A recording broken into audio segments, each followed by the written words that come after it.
तव्हांखे काज़ी अहमद हादसे बाबति अपडेट कंदा हलूं। काज़ी अहमद भरिसां कार सां हादसो पेश आयो। हिक ई कुटुंब जा 7 भाती सड़ी फोत थी विया हुआ। क़ौमी शाहराह ते छॾण मोरीअ वटि तेज़ रफ़्तारीअ सबबि कार कल्टी थी पई हुई।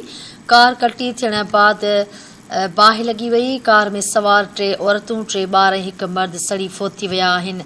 हादसे बाद मोटरवे पुलिस ऐं काज़ी अहमद पुलिस हादसे वारे हंधि पहुची वई आहे। अव्हांखे ॿुधाईंदा हलूं, काज़ी अहमद वेझो हादसे में फोत थी वियलनि जी सुञाणप थी वई आहे। फोतिन जी सुञाणप अफ़ज़ल माछी, समीना महक, मुसम्मात ख़ातून, मोहम्मद ऐं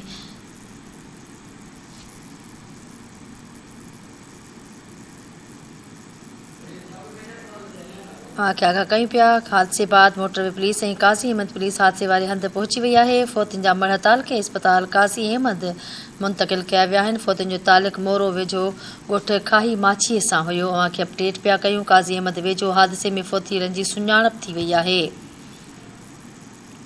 फोतिन में समीना महक, मुसम्मात ख़ातून, मोहम्मद ईसन, फलक, अनीता ऐं ॿिया शामिल आहिनि।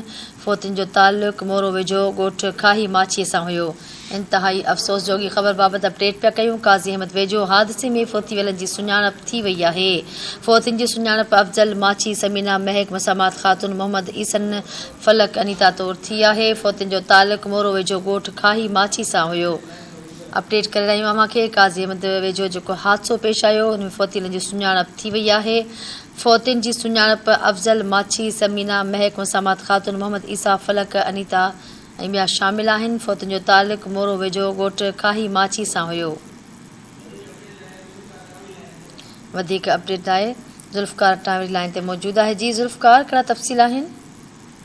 जी मां तव्हांखे ॿुधाईंदो हलां त जेको सुबुह हादसो पेश आयो आहे हिन जी फोतिन जी सुञाणप थी वई आहे।